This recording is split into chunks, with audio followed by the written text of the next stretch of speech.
ইন্নাল্লাহ আসতাফা মিনাল কালামি আরবাআন, কথার মধ্যে চারটা কথা আল্লাহ নির্বাচন করেছেন।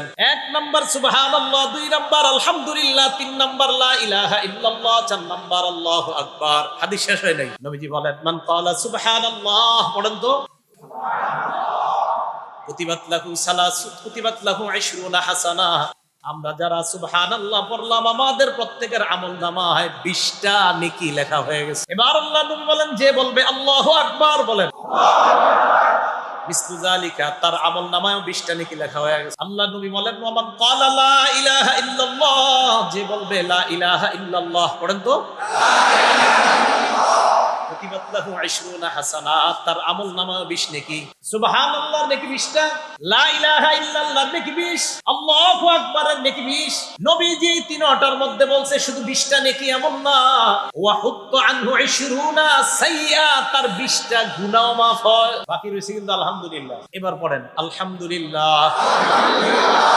নবীজি বলেন যে বলছে আলহামদুলিল্লাহ কুতিবাত লাহু সালাসুনা হাসানাত, তার আমলনামায় 30টা নেকি, তার জীবন থেকে 20টা গুনাহ মুছে দেওয়া হয়। চারটা বাক্য আল্লাহ নির্বাচন করেছেন। আলহামদুলিল্লাহর মর্যাদাটা এখানে আবার একটা ওয়েটটা খুব বেশি দেখা যাচ্ছে। এজন্য আলহামদুলিল্লাহি রাব্বিল আলামিন, আল্লাহ আলহামদুলিল্লাহ দিয়ে কোরআন শুরু করছে। সুবহানাল্লাহ।